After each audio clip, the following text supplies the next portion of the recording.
নামাজ বাদ দিও না বন্ধু, এবারের চেয়ে ওপারের জীবন বেশি সুন্দর। আসসালামু আলাইকুম রহমতুল্লাহি ওবরাকাতুহু। হ্যালো বন্ধুরা, আপনারা সবাই কেমন আছেন? আশা করি সবাই খুব ভালো আছেন। আগে বয়ানটি শুনুন, এরপর আমি কিছু কথা বলতেছি।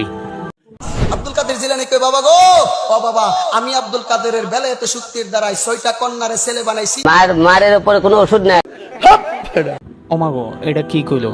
আব্দুল কাদের জিলানী নাকি উনি এই 6জন কন্যা সন্তানকে ছেলে সন্তান বানায় ফেলছে? ইন্নালিল্লাহ, এটা কি কইলো?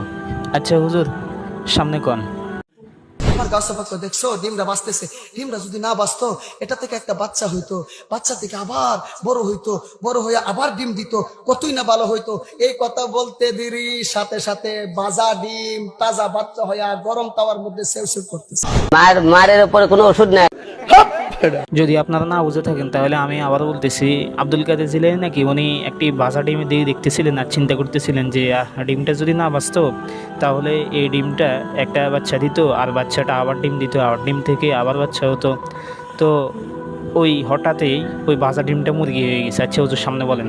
তুমি যদি আমার বাম গালে তাপ্পর দিবা, এই বাগদাদের জমিনে একটা কন্যা রাখবো না, সবাই রে আমি আব্দুল কাদেরের বেলায়েতি শক্তি দ্বারা ছেলে বানাবো। ও মাই গড, ক্ষমতা আসেনি? আছে। এবার বাবা যখন বাম গালের মধ্যে তাপ্পর মারতে গেছে, ছেলে মারছে দৌড়, দৌড় মেরে গিয়া কবরস্থানের ভিতরে ঢুকছে। কবরস্থানের ভিতরে কি জেন তেন লোক ঢুকতে পারে?